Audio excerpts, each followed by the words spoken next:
बम्या भाग्या बिर्या कोंड्या अरे वाघालाय लवकर या रे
पाणी पिऊया आणि मगच पुढे जाऊया.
₹20 करवा दर कोण आहे का?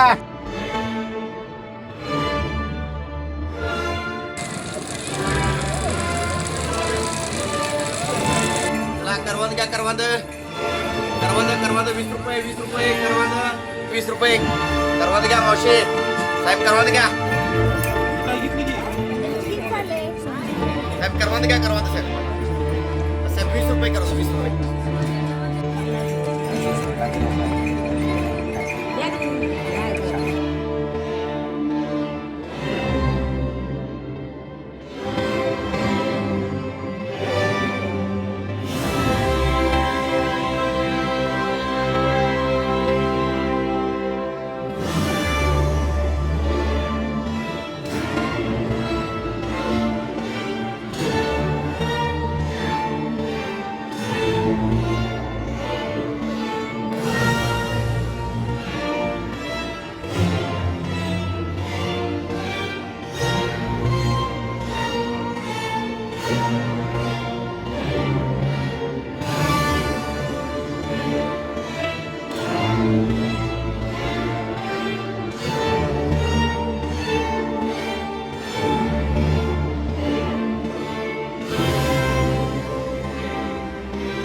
कशी करवून दिली हे साहेब ₹20 दिली ₹20 ₹20 हा ₹20 तिकडं आमच्या गावाकडे ₹10 मिळतात ही करवंद. काय सांगताय ₹10 मिळतात? होय नाही हो साहेब ₹10 परवडत नाही साहेब. एवढे महाग आहे ती बघूया तरी कशी करवंद लागतात ही. साहेब करवंद म्हणजे मधासारखे गोड आहेत पण महाग फार सांगायला लागला. घ्या साहेब अहो ₹20 दर आहे तो. घ्या ₹20 घ्या.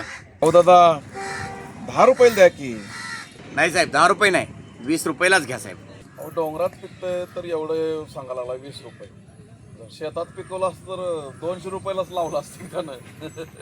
हो दादा या की ₹10 डोंगरावर तर पिकतंय काय लय कष्ट करायला लागतं वय त्याला. साहेब डोंगरात जरी पिकलं तरी त्याला कष्ट करायला लागतोयच हो. ते काय रानात पिकतंय होय एवढा भाव असायला. बघितलं तर डोंगरात पिकतंय ते. त्याला काय पाणी घालायचं आहे खत घालायचं आहे का औषध मारायचं आहे. जायचं तोडायची आणि इथे येऊन विकायची तरी एवढा भाव. काय म्हणला तुम्ही? त्याला कष्ट पडत नाही बिन कष्टाच इथपर्यंत येते. काय बोलताय साहेब?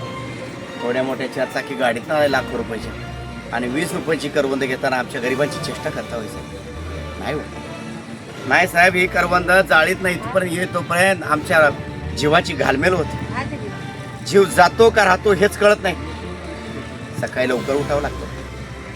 सकाळी लवकर उठायचं शेरडांची घाण काढायची जनावरांची घाण काढायची दारा काढायच्या दुधबीजला घालायची लांब नेऊन आणि जंगलात जायचं शिरडं घेऊन दिवसभर फिरायचं. काट्या कोट्यातनं वाघ असतो त्या ठिकाणी तिथं डुकरं असतात गव येत्यात त्यांच्या भीतीतनं जीव वाचून हे दिवसभर करवंद तोडायची पाठीभर दवा करून संध्याकाळी घरला यायचं साहेब. घरातली कामं करून कधी डोळा लागतोय कळत नाही. घरात आई वडील माता सकाळ लवकर उठायचं, पुन्हा धारा काढायच्या, 4 किलोमीटर खाली जाऊन दूध घालायचं डेअरीतनं आणि 8-9 किलोमीटर धनगर वाड्यापासून या गगनवाड्यापर्यंत चालत यायचं. नाही एस टी आमच्या गावाला, नाही चांगला रस्ता आमच्या गावाला, चालत याचं डोक्यावर उन्हात तानातनं आणि दिवसभर येतो येईल त्या गाडीच्या मागं धावायचं, साहेबांच्या मागं धावायचं आणि 20 रुपयाला करावं.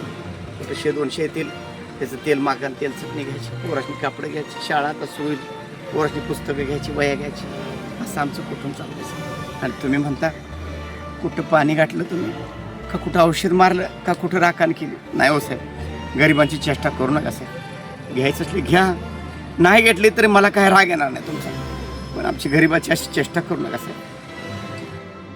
साहेब तुम्ही दुकानात जाता का हो खरेदीला? हो, जातो की दुकानात गेल्यावर एखादी वस्तू तुम्हाला खरेदी करतात, त्याच्यावर लिहिली असते किंमत 20 रुपये, बरोबर? दुकानदार तुम्हाला 10 रुपयाला देतो का हो कधी? नाही देत नाही साहेब. दुकानातल्या वस्तूचं दुकानदार 1 रुपया कमी करत नाही आणि तुम्ही माझी मात्र करवत माझी 20 रुपये 10 रुपयाला मागताय, असं वाटतंय साहेब तुम्हाला? चांगलं बोलतोयस की तू. काय शाळा वेळा शिकलाय काय? त्याच्या बोलण्यावर तर तसंच वाटतंय हा जास्त शाळा शिकला असं. होय साहेब, तुमचं बरोबर आहे. आमच्या वाडीवर 4थीपर्यंत शाळा आहे साहेब. 4थीच्या पुढे शाळेला खाली लांब जायला लागतं 4-5 किलोमीटर. कोण जाणार वड्या बागलातनं, पाहून वाऱ्यातनं, पावसात आम्हाला सोडायला कोण येणार जंगलात? त्यामुळे साहेब शाळा 4थीतून सोडल्या. अरे मग पुढे शिकायचं, चांगली नोकरी मिळाली असती की तुला. साहेब वर्षातनं 1-2 महिने मुंबईला जातो, गाडीवर ड्रायव्हिंग करतो. अरे मग मुंबईला जायचं. साहेब तुमचं आई वडील कुठं राहते तू खेडेगावात आणि तुम्ही कुठं राहताय? शहरात. बरोबर आहे साहेब. शिकले सवरल्या माणसाचं ना हेच चुकतंय साहेब. शिकले सवरलेली माणसं शहरात जाऊन राहिली स्लॅबच्या घरामध्ये आणि त्यांचं अडाणे आई वडील खेड्या गावामध्ये त्या जुन्या घरात राहतात. अक्षरशः यातना, अक्षरशः अडीअडचणींना सामना करायला लागतो. पण आमचं तसं नाही साहेब. आम्ही जर शिकलेलो नसलो, अडाणे असलो, आमचं आईवडील अडाणे असलो, आम्ही खेड्यात राहिलो डोंगरात, तरी आमच्या आईवडिलांना आम्ही अंतर देत नाही. आमच्या आईवडील हेच आमचं दैवत आहे साहेब. आणि म्हणून आमच्या आईवडिलांना आम्ही सोडून जात नाही साहेब. किती झालं काय झालं तरी आम्ही आमच्या खेडेगावामध्ये आईवडिलांसोबतच राहतो. साहेब तुम्ही काय आमची करवंद घेणार नाही का? तुम्हाला स्वस्तात ते करवंद पाहिजेत, तुमच्या नादाला लागून चालणार नाही. इष्टी आली आमचं गिराईक चौकत.